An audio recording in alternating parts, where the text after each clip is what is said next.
Shalom, selamat siang para sahabatku di mana saja para sahabatku berada, dengan harapan para sahabatku dalam keadaan sehat walafiat. Baik para sahabatku, kembali lagi bersama saya Herson. Hari ini saya akan membahas topik yang sangat menarik ya. Sesuai dengan judul yang sudah saya taruh pada video ini, yaitu Papua resmi dimutilasi menjadi 5 bagian. Wow, hot, panas. Baik para sahabatku,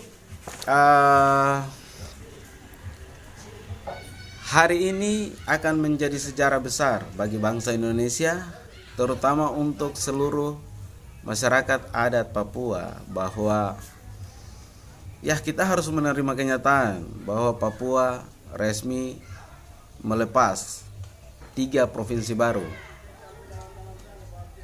Ya, para sahabat, provinsi-provinsi apa saja yang saya maksudkan? Ini dia provinsi-provinsinya. Check it out.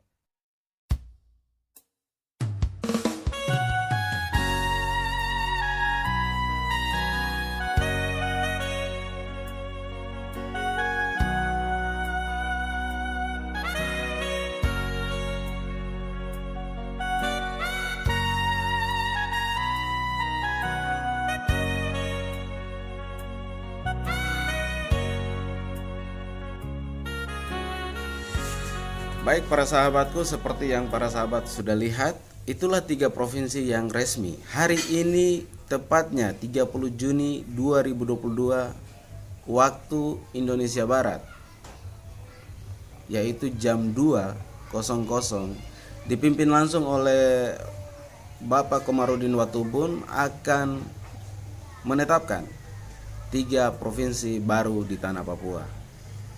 Ya, kita membahas daerah DOB ini sesuatu yang sangat panas, khususnya untuk wilayah Papua. Kenapa? Karena kita sama-sama mengetahui bagaimana terjadi gejolak luar biasa di tanah Papua. Persoalan DOB, pemekaran daerah otonomi baru ini menjadi membuat situasi di Papua menjadi memanas, karena ada aksi-aksi yang dilakukan oleh banyak ya.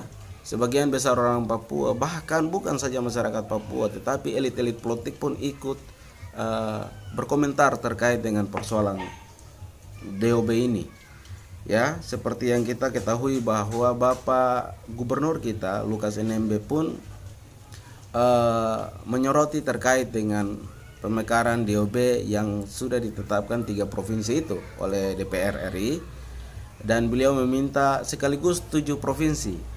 Namun pemerintah pusat telah memutuskan untuk terlebih dahulu memekarkan 3 provinsi, yaitu seperti yang sudah para sahabat lihat tadi, Papua Selatan, Papua Pegunungan Tengah, dan Papua Tengah. Ya, kita lihat bersama terkait dengan situasi Papua ketika daerah otonomi baru ini ditetapkan oleh DPR RI. Itu mengalami gejolak penolakan yang luar biasa, aksi massa yang begitu besar turun ke jalan di sebagian kota di seluruh tanah Papua. Namun itu tidak menjadi halangan bagi pemerintah pusat untuk mengambil keputusan sepihak. Mengapa saya bicara bahwa keputusan sepihak ini menarik para sahabatku? Sebab perlu diketahui bahwa ada 2 cara dalam pembentukan DOB, yaitu cara pertama adalah usulan dari bawah atau usulan masyarakat melalui persetujuan bupati, DPR setempat sampai ke pusat, atau yang kita kenal dengan sebutan bottom up. Atau persoalan Papua hari ini, kenapa saya tadi sebutkan bahwa pemerintah pusat mengambil keputusan sepihak? Karena pemerintah pusat memakai atau menggunakan cara kedua atau pembentukan yang ditetapkan oleh pemerintah pusat, atau kita sebutkan sebagai top down. Alasan pemerintah pusat, mengapa?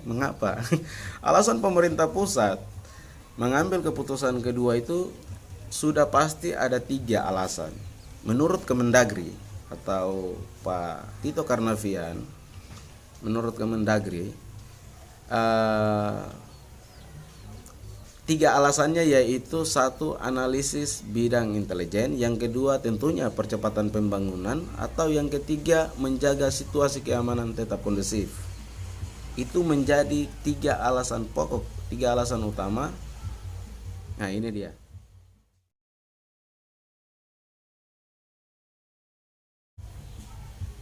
Ya, itu tiga alasan. Itu adalah tiga alasan dari Kemendagri untuk bagaimana tetap melaksanakan pemekaran terhadap wilayah Papua. Oleh sebab itu, para sahabatku, seluruh orang Papua yang telah melakukan aksi demo penolakan terhadap DOB, namun hari ini tepatnya 30 Juni 2022 pemerintah pusat mengambil keputusan sepihak untuk tetap melaksanakan pemekaran kepada 3 wilayah di Provinsi Papua ini menjadi provinsi masing-masing, atau seperti yang sudah para sahabat lihat, yaitu Provinsi Papua Selatan. Namun kalau kita kembali melihat dari 3 provinsi ini, ada satu provinsi yang menggunakan cara pertama, atau tadi saya bilang usulan dari bawah, yaitu Provinsi Papua Selatan. Karena Provinsi Papua Selatan ini memang sudah menjadi permintaan masyarakat melalui persetujuan para bupatinya, DPR-nya, dan ini permintaannya sudah lama. Bahkan ya dia memenuhi syarat lah untuk menjadi sebuah provinsi. Namun yang menjadi perbincangan panas di tengah-tengah masyarakat terkait dengan 2 provinsi tambahan ini. Bahkan bukan saja masyarakat, elit-elit politik pun ikut berbicara. Bahkan kita melihat bahwa keputusan pemerintah pusat ini bahkan tidak melibatkan MRP sedikit pun. Kata ketua MRP, ketika MRP ingin melaksanakan RDP, rapat dengar pendapat, bahkan yang terjadi adalah ada anggota MRP yang ditangkap di Borgol. Bahkan para bupati sebagian wilayah itu mengeluarkan surat untuk MRP agar tidak melaksanakan RDP, rapat dengar pendapat itu. Mengapa ya? Saya juga tidak tahu alasannya yang pasti seperti apa, namun itulah yang terjadi. Kita lihat kembali pada Undang-Undang RUU, Rancangan Undang-Undang Otsus Jilid 2. Itu dari yang pertama, jilid pertama itu mengalami sebuah perubahan. Yang pertama, bahwa dalam menentukan atau pembentukan DOB, daerah otonomi baru, itu wajib melibatkan MRP. Namun dalam perubahan yang masih digodok belum mendapatkan keputusan Mahkamah Konstitusi pun, itu di pasal 2-nya itu disebutkan bahwa pemerintah pusat, saya lupa, cuman di situ di pasal 2 menyebutkan bahwa tanpa rekomendasi MRP pun pemerintah pusat dapat mengambil keputusan untuk pembentukan DOB di wilayah Papua. Ini cukup memprihatinkan.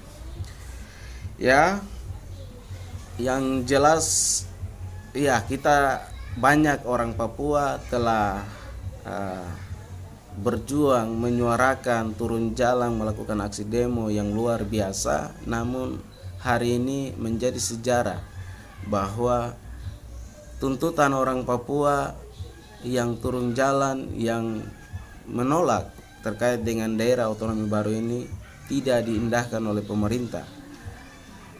Maka hari ini 30 Juni 2022 pemerintah mengambil keputusan untuk resmi memekarkan 3 provinsi Papua ini untuk menjadi bagian besar dari Negara Kesatuan Republik Indonesia.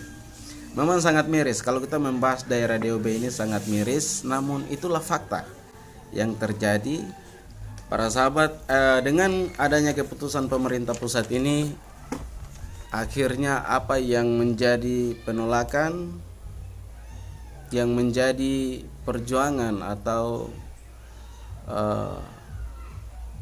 ya kita bicara jujur sajalah bahwa memang sebagian besar masyarakat Papua yang melakukan aksi demo turun jalan di sebagian besar kota di Papua memang merasa bahwa pemekaran ini untuk siapa.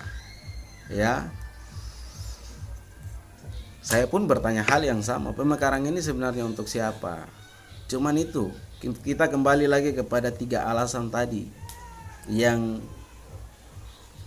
tiga alasan dari Kemendagri tadi yang saya sampaikan, bahwa itu tiga alasan itu menjadi acuan utama melihat bahwa kondisi Papua mengalami konflik yang tidak berkesudahan.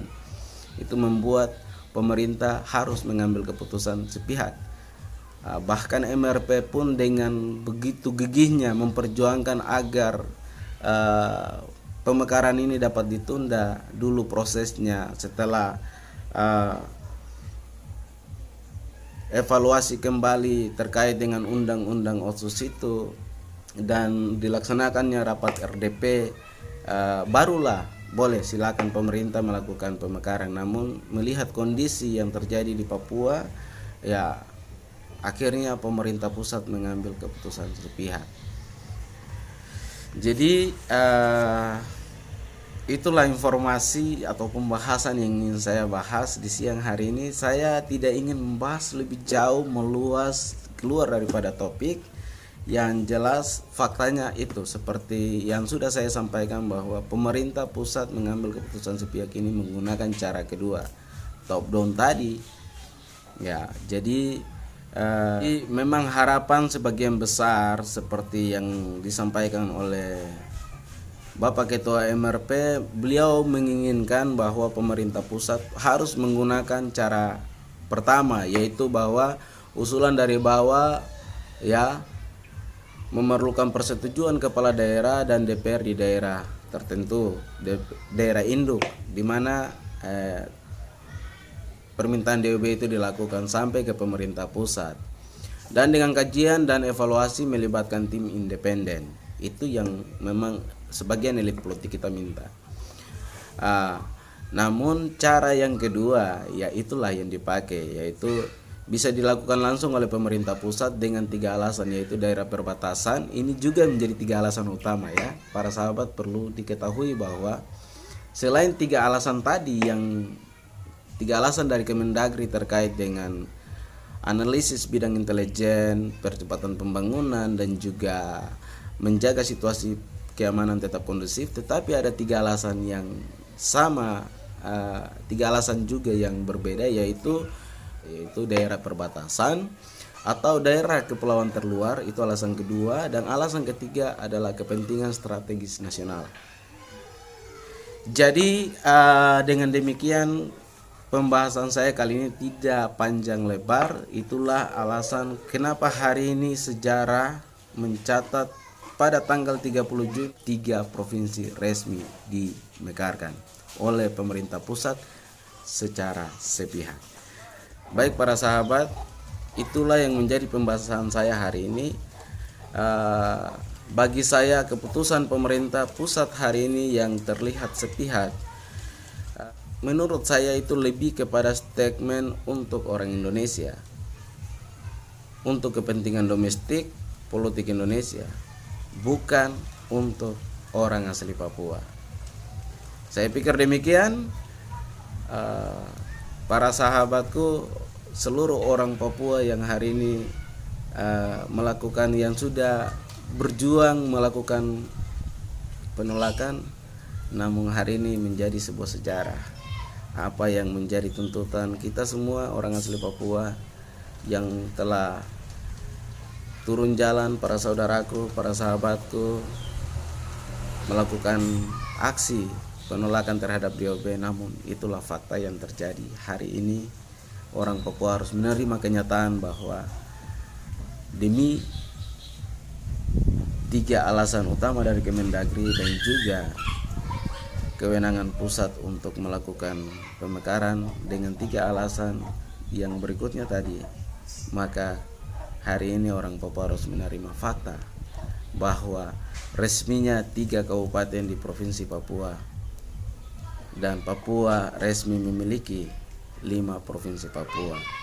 Demikian para sahabatku, informasi atau pembahasan saya hari ini. Semoga para sahabatku dalam keadaan sehat walafiat, dan mungkinlah dengan keputusan pemerintah ini marilah kita sebagai anak-anak Papua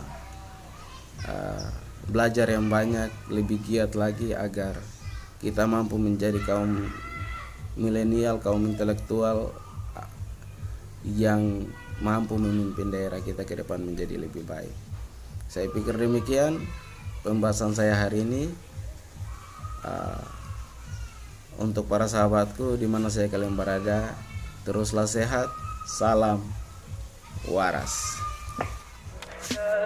Tell me pretty lies, look me in the face, tell me that you love me.